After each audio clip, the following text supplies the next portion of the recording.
ನಿಮ್ಮ ಹಳೆಯ ಚಿನ್ನದ ಒಡವೆನ ಅಧಿಕ ಬೆಲೆಗೆ ಮಾರಬೇಕೆ?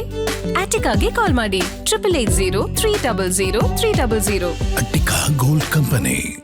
ಅಧಿವೇಶನಕ್ಕೆ ತೆರೆ ಬಿದ್ದ ಬೆನ್ನಲ್ಲೇ ಸಂಪುಟ ವಿಸ್ತರಣೆಯ ಸರ್ಕಸ್ ಈಗ ಶುರುವಾಗಿದೆ.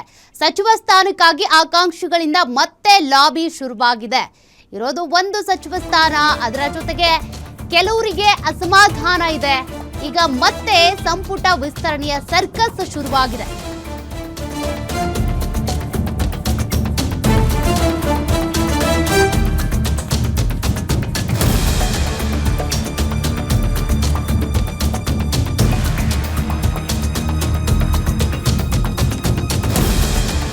ಖಾಲಿ ಇರುವ ಒಂದು ಸ್ಥಾನಕ್ಕೆ ಹಲವರಿಂದ ಈಗ ಪೈಪೋಟಿ ಜೋರಾಗಿದೆ. ಈ ಹಿಂದೆ ಸಿಎಂಗೆ ಒತ್ತಾಯ ಮಾಡಿದ್ದಂತ ಹಲವು ಹಿರಿಯ ಶಾಸಕರು ನಮಗೆ ಸಚಿವ ಸ್ಥಾನ ಬೇಕು ಅಂತ, ಪ್ರಾದೇಶಿಕ ಜಿಲ್ಲಾವಾರು ಸಮತೋಲನ ಕಾಪಾಡಿಲ್ಲ ಅನ್ನುವಂತ ಬೇಸರ ಕೂಡ ಹೊರಹಾಕಿದ್ದಾರೆ. ಹಿರಿಯರಿಗೆ ಮಣೆ ಹಾಕಬೇಕು ಅಂತ ಪಟ್ಟು ಹಿಡಿದಿದ್ದ ಸೀನಿಯರ್ಸ್ ಒಂದೆರಡು ದಿನಗಳಲ್ಲಿ ದೆಹಲಿಗೆ ಪ್ರಯಾಣ ಬೆಳೆಸಲಿರುವಂತ ಸಿಎಂ ಸಂಪುಟ ವಿಸ್ತರಣೆಯಲ್ಲಿ ಆಗಿರುವ ಗೊಂದಲದ ಬಗ್ಗೆ ಚರ್ಚೆ ಆಗಬಹುದಾ? ಹೈಕಮಾಂಡ್ ಸೂಚನೆಯಂತೆ ಮುಂದೇನ್ ಮಾಡಬೇಕು ಅನ್ನೋದ್ರ ಬಗ್ಗೆ ಕೂಡ ತೀರ್ಮಾನ ತೆಗೆದುಕೊಳ್ಳುವ ಸಾಧ್ಯತೆ ಇದೆ. ಹೈಕಮಾಂಡ್ ಓಕೆ ಅಂದ್ರೆ ಒಂದೇ ತಿಂಗಳಲ್ಲಿ ಮಾಜಿಗಳಾಗ್ತಾರಾ ಒಂದಿಬ್ಬರು ಸಚಿವರು? ಆದ್ರೆ ಇಂತಹ ಚರ್ಚೆಯೇ ಇಲ್ಲ ಅಂತಿವೆ ಸಿಎಂ ಮೂಲಗಳು. ಒಬ್ರು ಮಹಿಳೆ ಒಬ್ರು ಕುರುಬ ಕೋಟಾಗೆ ಕೊಡಬೇಕು ಅಂತ ಸಿದ್ದರಾಮಯ್ಯ ಪಟ್ಟನ್ನ ಹಿಡಿದಿದ್ರು. ಇದೇ ಕೋಟಾದಲ್ಲಿ ಗಾಯತ್ರಿ ಶಾಂತೇಗೌಡರ ಹೆಸರು ಕೂಡ ಫೈನಲ್ ಮಾಡಿತ್ತು ಹೈಕಮಾಂಡ್. ಇತ್ತ ಮಹಿಳೆಯೂ ಅತ್ತ ಕುರುಬ ಸಮುದಾಯಕ್ಕೂ ಸೇರಿರುವಂತ ಗಾಯತ್ರಿ ಅವರಿಗೆ ಸ್ಥಾನವನ್ನ ಕೊಡಲಾಯಿತು. ಆದರೆ ಕ್ಷಣಾರ್ಧದಲ್ಲಿ ಮತ್ತೆ ಆ ಹೆಸರು ಡಿಲೀಟ್ ಆಯಿತು. ಬ್ರೇಕ್ ಹಾಕಿಸಿದ್ದೆ ಸಿದ್ದರಾಮಯ್ಯ ಅನ್ನುವಂಥ ಚರ್ಚೆ ಇದೆ. ಕುರುಬ ಕೋಟಾದಲ್ಲಿ ಬ್ಯಾಡಗಿ ಶಿವಣ್ಣವರ ಹೆಸರು ಶಿಫಾರಸು ಮಾಡಿದ್ರು ಸಿದ್ದರಾಮಯ್ಯ ಅವರು. ಸಹಮತ ಇಲ್ಲದೆ ಗಾಯತ್ರಿ ಹೆಸರು ಫೈನಲ್ ಮಾಡಿದ್ದಕ್ಕೆ ಅಸಮಾಧಾನ ಇತ್ತು ಸಿದ್ದರಾಮಯ್ಯನವರಿಗೆ. ಇತ್ತ ಸಿದ್ದು ಅತ್ತ ಹೈಕಮಾಂಡ್ ನಡುವೆ ಸಿಲುಕಿಕೊಂಡಿರುವಂತ ಸಿಎಂ ಡಿಕೆ ಶಿವಕುಮಾರ್. ಇದೆಲ್ಲದರ ಬಗ್ಗೆ ಹೈಕಮಾಂಡ್ ಜೊತೆ ಚರ್ಚೆ ನಡೆಸಲಿದ್ದಾರೆ ಸಿಎಂ ಡಿಕೆ ಶಿವಕುಮಾರ್. ತದನಂತರದಲ್ಲಿ ಏನಾಗಬಹುದು ಅಂತ ಈಗಾಗಲೇ ನಾಗೇಂದ್ರ ಅವರು ರಾಜೀನಾಮೆ ಕೊಡಬೇಕು ಅನ್ನುವಂಥ ಒಂದಷ್ಟು ಪಟ್ಟು ಆಕ್ರೋಶ ಇದೆ. ಮತ್ತೊಂದು ಕಡೆಗೆ ಒಂದು ಸ್ಥಾನ ಏನು ಉಳ್ಕೊಂಡಿದೆ, ಅದು ಯಾರಿಗೆ ಸಿಗುತ್ತೆ? ಮಹಿಳೆಯರಿಗೆ ಮೀಸಲಿರುವ ಸ್ಥಾನಕ್ಕೆ ಹಲವರಿಂದ ಪೈಪೋಟಿ ಇದೆ.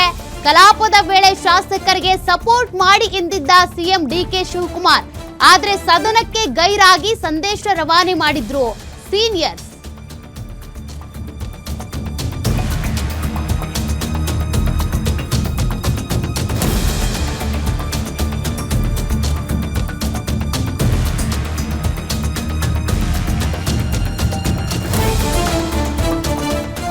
ಸದನದಲ್ಲಿ ಸಪೋರ್ಟ್ ಮಾಡಬೇಕು ಅಂತೇಳಿ ಶಾಸಕರಿಗೆ ಹೇಳಲಾಗಿತ್ತು. ಆದ್ರೆ ಸೀನಿಯರ್ಸ್ ಏನಿದ್ದಾರೆ ತಮಗೆ ಸಚಿವ ಸ್ಥಾನ ಸಿಗ್ಲಿಲ್ಲ ಅನ್ನುವಂತ ಕಾರಣಕ್ಕೆ ಸದನಕ್ಕೆ ಗೈರಾಗ್ಬಿಟ್ರು. ವಿಧಾನಸಭಾ ಕಲಾಪಕ್ಕೆ ಗೈರಾಗಿದ್ರು ಕೃಷ್ಣಪ್ಪ, ಪ್ರಿಯಾಕೃಷ್ಣ, ಶಿವಣ್ಣವರ್, ಯಶವಂತರಾಯಗೌಡ ಕೂಡ ವಿಧಾನಸಭಾ ಕಲಾಪಕ್ಕೆ ಗೈರಾದ್ರು. ಮತ್ತೊಂದೆಡೆ 4 ಶಾಸಕಿಯರಿಂದ ಒಂದು ಸ್ಥಾನಕ್ಕಾಗಿ ಪೈಪೋಟಿ ನಡೀತಾ ಇದೆ. ಮಹಿಳೆಯರಿಗೆ ಮೀಸಲಿರುವ ಆ ಒಂದು ಸ್ಥಾನಕ್ಕೆ ಹಲವರು ಈಗ ಪೈಪೋಟಿ ನಡೆಸ್ತಾ ಇದ್ದಾರೆ. ಕಲಾಪದ ವೇಳೆ ಶಾಸಕರಿಗೆ ಸಪೋರ್ಟ್ ಮಾಡಿ ಅಂತ ಡಿಕೆ ಶಿವಕುಮಾರ್ ಹೇಳಿದ್ರೆ, ಸೀನಿಯರ್ಸ್ ಮಾತ್ರ ಗೈರಾಗಿ ನಮಗ್ ಅಸಮಾಧಾನ ಇದೆ ಅನ್ನುವಂತ ಸಂದೇಶವನ್ನ ರವಾನೆ ಮಾಡಿದ್ರು. ಅದರಲ್ಲಿ ಕೃಷ್ಣಪ್ಪ ಇರಬಹುದು, ಪ್ರಿಯಾಕೃಷ್ಣ, ಶಿವಣ್ಣವರ್, ಯಶವಂತರಾಯಗೌಡ ಕೂಡ ವಿಧಾನಸಭಾ ಕಲಾಪಕ್ಕೆ ಬರಲಿಲ್ಲ. 8 ದಿನಗಳ ಕಾಲ ನಡೆದಂತ ಈ ಕಲಾಪದಲ್ಲಿ ಯಾರು ಕೂಡ ಇವರು ಹಾಜರಿರಲಿಲ್ಲ. ಕಾರಣ ಅವರ ಅಸಮಾಧಾನ ಇನ್ನೂ ಹೋಗಿಲ್ಲ ಅನ್ನೋದನ್ನ ಅವರು ಈ ರೀತಿಯಾಗಿ ರವಾನೆ ಮಾಡಿಬಿಟ್ರು.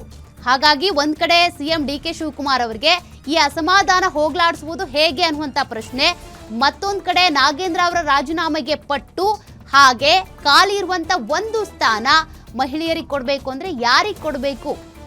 4-5 ಜನ ಪೈಪೋಟಿಯಲ್ಲಿ ಇರುವಂತದ್ದು. ಹೆಂಗೋ ಉಮಾಶ್ರೀ ಅವರು ಈ ರೇಸಿಂದ ಹಿಂದೆ ಸರಿದ್ರು. ಆದ್ರೀಗ ಉಳಿದಂತೆ ಯಾವ ಮಹಿಳೆಗೆ ಸ್ಥಾನವನ್ನ ಕೊಡಬೇಕು? ಒಬ್ರಿಗೆ ಕೊಟ್ರೆ ಮತ್ತೊಬ್ಬರಿಗೆ ಅಸಮಾಧಾನ. ಅದೇ ರೀತಿಯಾಗಿ ಸೀನಿಯರ್ಸ್ ಕೂಡ ಈಗ ಅಸಮಾಧಾನದಲ್ಲೇ ಇದ್ದಾರೆ. ಇನ್ನೂ ಕೂಡ ಅವರ ಅಸಮಾಧಾನಕ್ಕೆ ಮದ್ದರೆಯುವಂತ ಕೆಲಸವನ್ನ ಹೈಕಮಾಂಡ್ ಆಗಲಿ ಸಿಎಂ ಆಗಲಿ ಮಾಡಿಲ್ಲ. ಸಿಎಂ ಎಷ್ಟೇ ಟ್ರೈ ಮಾಡಿದ್ರು ಕೂಡ ಆಗಿಲ್ಲ. ಚಲುವರಾಯಸ್ವಾಮಿ ಇರ್ಬೋದು, ಬಾಲಕೃಷ್ಣ ಇರ್ಬೋದು, ಇವರೆಲ್ಲರೂ ಕೂಡ ಕೃಷ್ಣಪ್ಪ ಅವರ ಮನೆಗೆ ಹೋಗಿ ಅವ್ರನ್ನ ಸಮಾಧಾನ ಮಾಡಿಸೋದಕ್ಕೆ ಟ್ರೈ ಮಾಡಿದ್ರು ಕೂಡ ಕೃಷ್ಣಪ್ಪ ಅವ್ರು ಮಾತ್ರ ಸಿಗ್ಲೇ ಇಲ್ಲ.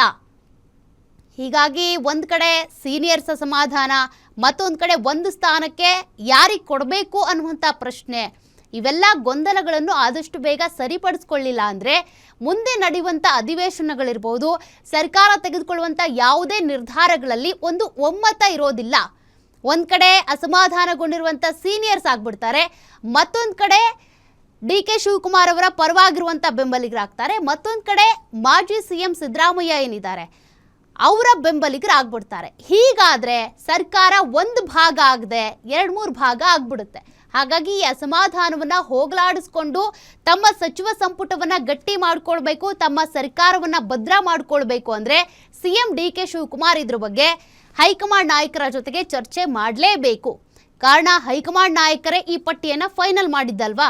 ಹಾಗಾಗಿ ಯಾವ ಮಾನದಂಡಗಳ ಆಧಾರದ ಮೇಲೆ ಫೈನಲ್ ಮಾಡಿದ್ದೀರಿ, ಈಗ ಏನು ಅಸಮಾಧಾನಗೊಂಡಿದ್ದಾರಲ್ಲ ಸೀನಿಯರ್ ಶಾಸಕರು, ಅವರಿಗೆ ಮುಂದೆ ಏನು ಸ್ಥಾನಮಾನ, ಯಾತಕ್ಕಾಗಿ ಕೈ ಬಿಟ್ಟಿದ್ದೀರಿ, ಅಟ್ಲೀಸ್ಟ್ ರೀಸನ್ ಕೊಡಬೇಕಲ್ಲ, ಅದ್ರ ಬಗ್ಗೆ ಚರ್ಚೆ ಆಗುವಂಥ ಸಾಧ್ಯತೆ ಇದೆ. ನೋಡೋಣ, CM DK ಶಿವಕುಮಾರ್ ಅವರು ದೆಹಲಿಗೆ ಹೋದ ನಂತರ ಇದ್ರ ಬಗ್ಗೆ ಚರ್ಚೆ ಆಗಿ ಒಂದು ಅಂತ್ಯ ಹಾಡ್ತಾರಾ ಅಂತ.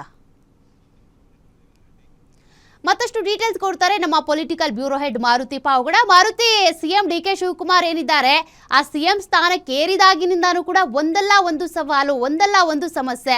ಸದ್ಯಕ್ಕೀಗ ಅಧಿವೇಶನ 8 ದಿನಕ್ಕೆ ಮುಗ್ದೋಯ್ತು. ಮುಂದೇನು ಅನ್ನುವಂಥ ಪ್ರಶ್ನೆ, ನಾಗೇಂದ್ರ ರಾಜೀನಾಮೆ ಕೊಡ್ತಾರಾ, ಇರೋ ಒಂದು ಸ್ಥಾನಕ್ಕೆ ಯಾರು ಸಚಿವೆ ಆಗ್ತಾರೆ, ಎಲ್ಲ ಗೊಂದಲಗಳಿಗೂ ಒಂದು ಉತ್ತರ ಅಂತೂ ಸಿಗಲೇಬೇಕು. ಹೈಕಮಾಂಡ್ ಉತ್ತರ ಕೊಡುತ್ತಾ, CM DK ಶಿವಕುಮಾರ್ ದೆಹಲಿಗೆ ಹೋದ ಸಂದರ್ಭದಲ್ಲಿ ಏನೆಲ್ಲ ವಿಚಾರಗಳು ಮುನ್ನೆಲೆಗೆ ಬರ್ತಾವೆ ಅಂತ? ಸೌಖ್ಯ, ಈಗ ಖಾಲಿ ಇರೋದು ಒಂದು ಸ್ಥಾನ ಮಾತ್ರ. ಅದರಲ್ಲೂ ಆ ಖಾಲಿ ಇರುವಂತಹ ಸ್ಥಾನವನ್ನು ಮಹಿಳೆಯರಿಗೆ ಕೊಡಬೇಕು ಅಂತ ಮಹಿಳೆಯರಲ್ಲೂ ಕೂಡ ಹಲವು ಶಾಸಕಿಯರು ರೇಸಲ್ಲಿದ್ದಾರೆ. 4 ಜನನೂ ಕೂಡ ನಮಗೆ ಬೇಕು ಅನ್ನುವಂಥ ಒಂದು ರೀತಿಯಲ್ಲಿ ಲಾಬಿ ಮಾಡ್ತಾ ಇರುವಂಥದ್ದು ನಿಜ.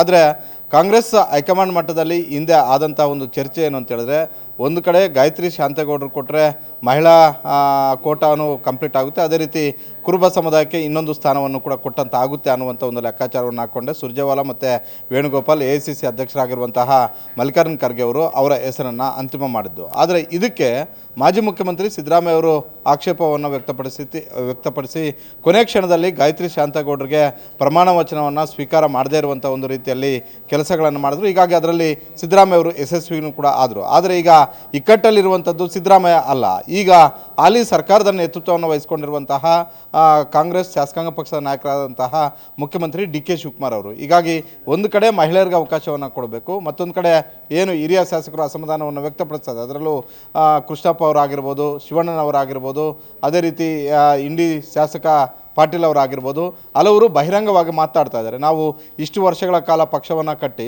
ನಮ್ಮನ್ನು ಯಾಕೆ ಪರಿಗಣಿಸಲಿಲ್ಲ ಅಂತ. ಒಂದು ವೇಳೆ ಸೀನಿಯರ್ಸ್ಗೆ ಅವಕಾಶಗಳನ್ನು ಕೊಡೋದಿಲ್ಲ ಅಂಥೇಳಿ ನೀವು ಯುವಕರಿಗೆ ಹೆಚ್ಚು ಅವಕಾಶಗಳನ್ನು ಕೊಟ್ಟಿದ್ರೆ ನಮ್ಮದೇನು ಆಕ್ಷೇಪ ಇರ್ತಿರ್ಲಿಲ್ಲ. ಆದರೆ ಕೊಟ್ಟವ್ರಿಗೆ ಮತ್ತೆ ಅವಕಾಶಗಳನ್ನು ಕೂಡ ಕೊಟ್ಟಿದ್ದೀರಾ ಅನ್ನುವಂಥದ್ದನ್ನು ನೇರವಾಗಿ ಹೇಳಿರುವಂಥದ್ದು. ಒಂದು ಕಡೆ ಹಿರಿಯರನ್ನು ಸಮಾಧಾನ ಪಡಿಸಬೇಕು, ಮತ್ತೊಂದು ಕಡೆ ಸಿದ್ದರಾಮಯ್ಯ ಅವರು ಏನು ಹೇಳ್ತಿದ್ದಾರೆ ಅದಕ್ಕೂ ಕೂಡ ಮನ್ನಣೆ ಕೊಡಬೇಕು.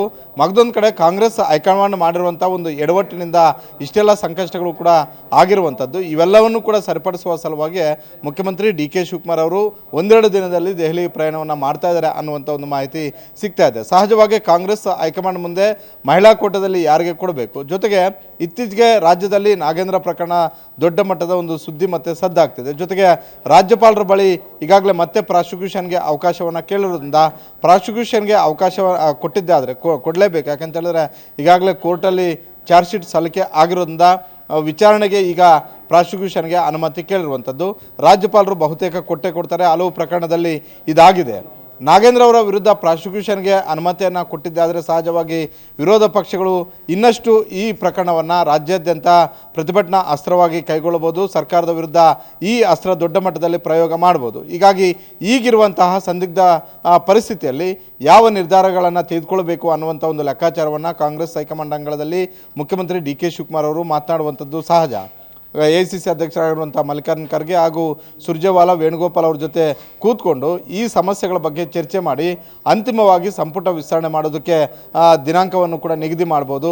ಬಹುತೇಕ ಹಿರಿಯರನ್ನು ಸಮಾಧಾನ ಮಾಡಬೇಕು ಅನ್ನೋದಾದರೆ 1-2 ಸಚಿವರನ್ನು ಕೈಬಿಟ್ಟು ಈಗ ಖಾಲಿ ಇರುವಂಥ ಒಂದು ಸ್ಥಾನ ಜೊತೆಗೆ ಇಬ್ಬರನ್ನು ಕೈಬಿಟ್ಟಿದ್ದೆ, ಆದರೆ 3 ಸ್ಥಾನಗಳನ್ನು ತುಂಬುವಂತಹ ಒಂದು ಲೆಕ್ಕಾಚಾರದಲ್ಲಿ ಮುಖ್ಯಮಂತ್ರಿಗಳು ಇರಬಹುದು. ಆದರೆ ಮುಖ್ಯಮಂತ್ರಿಗಳ ಪಾಳಯದಲ್ಲಿ ಚರ್ಚೆ ಆಗ್ತಿರೋದು ಏನಂತ ಹೇಳಿದ್ರೆ, ಕಳೆದ 10-15 ದಿನಗಳ ಹಿಂದೆ ಅಷ್ಟೇ ಮಂತ್ರಿಗಳು ಆಗಿರುವಂಥವ್ರನ್ನು ಯಾವುದೇ ಸಕಾರಣ ಇಲ್ಲದೆ ಏಕಾಏಕಿ ಕೈಬಿಟ್ಟಿದ್ದೆ ಆದರೆ ಅವರು ಕೈಬಿಟ್ಟು ಹಿರಿಯರಿಗೆ ಅವಕಾಶಗಳನ್ನು ಮಾಡಿಕೊಟ್ಟಿದ್ದೆ ಆದರೆ ಸಂಪುಟದಿಂದ ಕೈಬಿಡುವಂತಹ ಮಾಜಿಗಳಾಗುವಂಥವರ ನಡೆ ಹೇಗಿರ್ಬೋದು, ಅದು ಮತ್ತೆ ವಿಪಕ್ಷಗಳಿಗೆ ಯಾವ ರೀತಿಯಾಗಿ ಅಸ್ತ್ರ ಆಗಬಹುದು, ಈ ಚರ್ಚೆನೂ ಕೂಡ ಮುಖ್ಯಮಂತ್ರಿ DK ಶಿವಕುಮಾರ್ ಅವರ ಬಣದಲ್ಲಿ ಆಗ್ತಾ ಇದೆ, ಅವರ ಟೀಮಲ್ಲಿ ಆಗ್ತಾ ಇದೆ. ಹೀಗಾಗಿ ಎಲ್ಲ ಲೆಕ್ಕಾಚಾರಗಳನ್ನು ಕೂಡ ಕಾಂಗ್ರೆಸ್ ಹೈಕಮಾಂಡ್ ಮುಂದೆ ಇಟ್ಟು ಯಾವ ನಿರ್ಧಾರವನ್ನು ತೆಗೆದುಕೊಂಡ್ರೆ ಪಕ್ಷಕ್ಕೆ ಮುಜುಗರ ಆಗೋದಿಲ್ಲ, ಸರ್ಕಾರಕ್ಕೆ ಮುಜುಗರ ಆಗೋದಿಲ್ಲ ಅನ್ನುವಂಥದ್ದನ್ನು ನಿರ್ಧಾರ ಮಾಡುವಂಥ ಒಂದು ಸಾಧ್ಯತೆಗಳು ಭಾಳಷ್ಟು ದಟ್ಟವಾಗಿದ್ದಾವೆ.